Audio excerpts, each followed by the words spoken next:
We're still on Monday, September 23rd, and this will be the last part 6 of the teardown video. I cut part 5 short because I had an ending on it. Well, I'm going to use that ending, not for the ending on this one, but I'm going to use that in this video.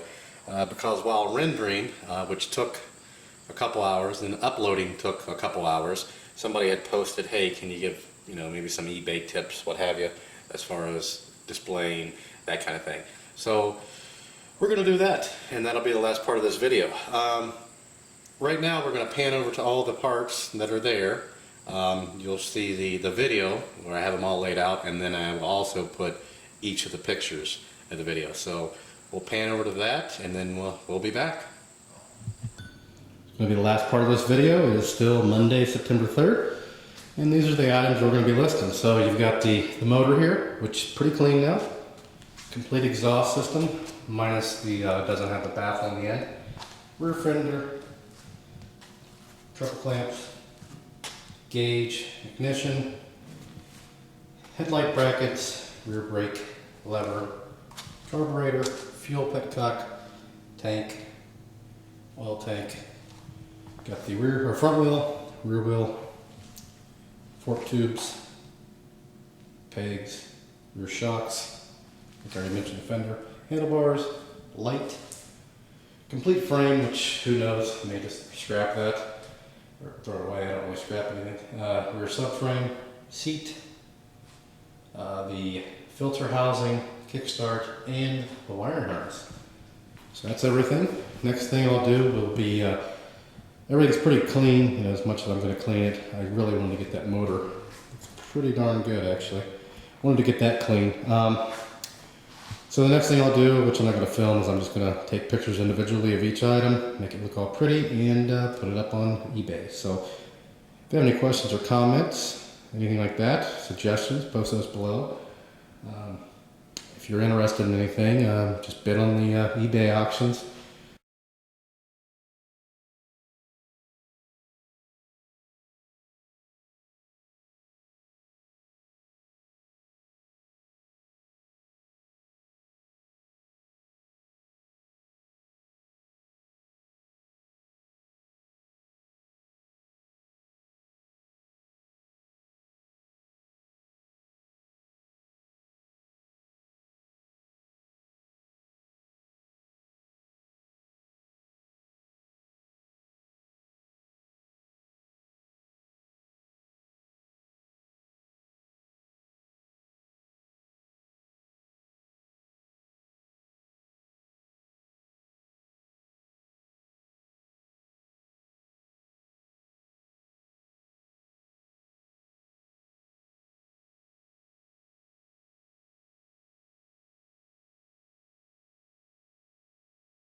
Okay, so we're back.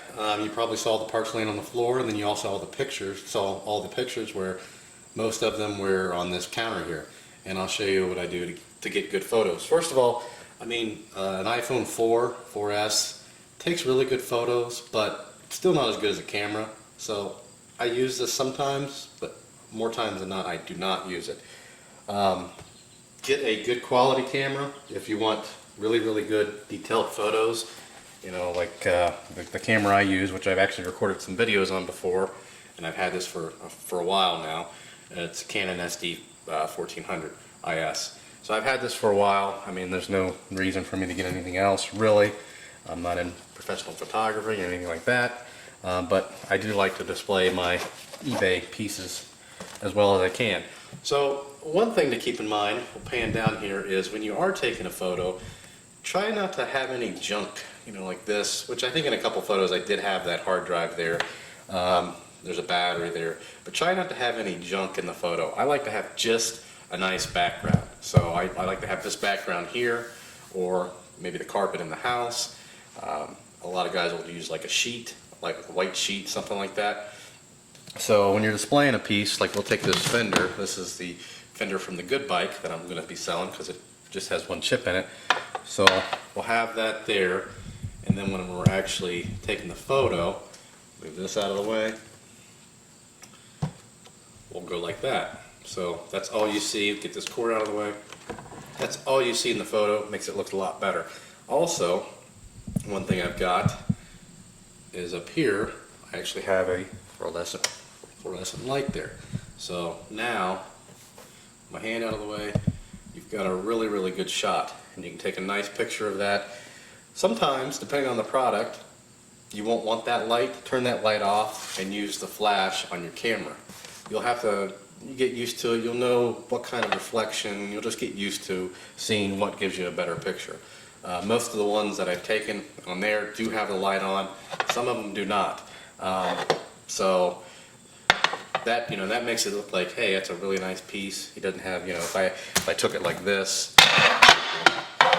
I mean, that would, you know, well, is that included? What the heck is that junk? Or if I had, you know, a pop sitting there, or water, you know, or this cleaning bottle, you know, off on the side, that just doesn't look appealing. So this looks a little bit more professional.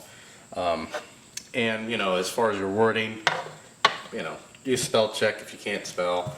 And, you know, put as much of the description as you can.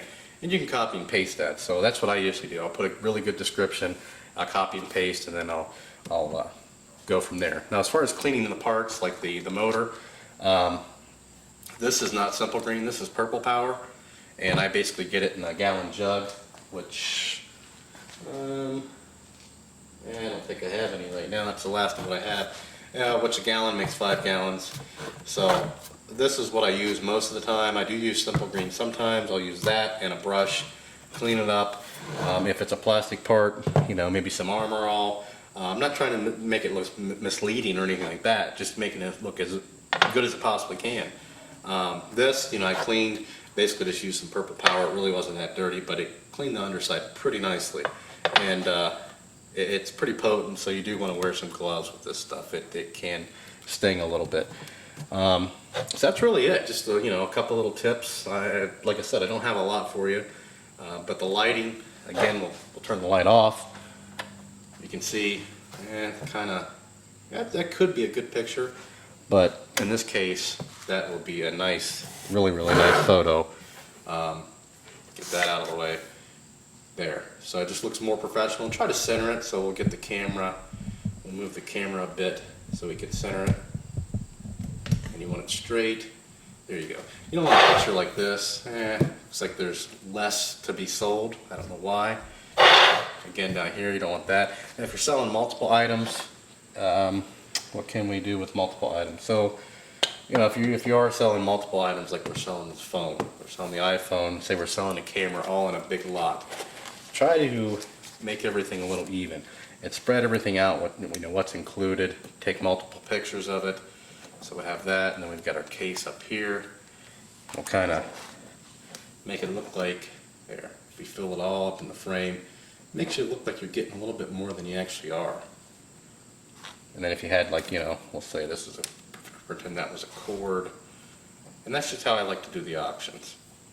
Just make them look as professional as possible. And that's really it for this. And hopefully, you know, and I've gotten, you know, I'll look on eBay and see what the previous item sold for, and I'll gauge my price on that.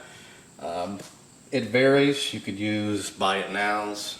I don't have a whole lot of luck with buy it nows. Used to a long time ago. I mean, I've been eBay member since '99, but buy it now used to be awesome. Now it seems like I'll start the bidding at, you know, a penny, and then or I'll start it up. Actually, a lot of times what I'll probably do with these parts is start them at the minimum price that I want to get, because I don't really want to put a reserve on them. Reserve can scare people away, and it costs you like 50 cents more, what have you. So I, you know, just start them out. You know, if I want 20 bucks for this, I'll start it at 20 bucks. If it doesn't sell, then the next time I'll start it at 15. But then again, sometimes a penny. You know, you start at a penny, you might get 50 bucks out of it. It kind of the luck of the draw, time of the year, and you know, that kind of thing. I just got a text. So other than that, that's really it. Trying to think of anything else. Lighting, good photos, good description. If you're gonna, you know, it used to be the best thing to do for me was to post it on a Sunday night or a Friday, you know, a Monday, and have it end on a Friday night. It depends on the time of year also. Like this time of year, ending on a Friday night may be good. But you don't want to end it on a Saturday in the afternoon. That's when football's on. Well, you know, people forget about it. They don't bet on it anymore. So that's another thing to look for. Timing. Sometimes the middle of the week during the day, horrible time. Can be, and also it can be. Depends on what you're selling. So if you're selling, you know, dishes, you may have a stay-at-home mom during the week. That's the perfect time during the day. But lately, Indian items, you know, like a Thursday evening, seems to be working real well. Sundays, iffy. You know, some people go to church, some people have activities. Saturdays, honestly, no matter what time lately, have been iffy. But definitely in the afternoon of Saturday, if you're selling like some guy stuff, like some motorcycle parts or, you know, football's on, they're going to forget about it. So that'll do it for this one.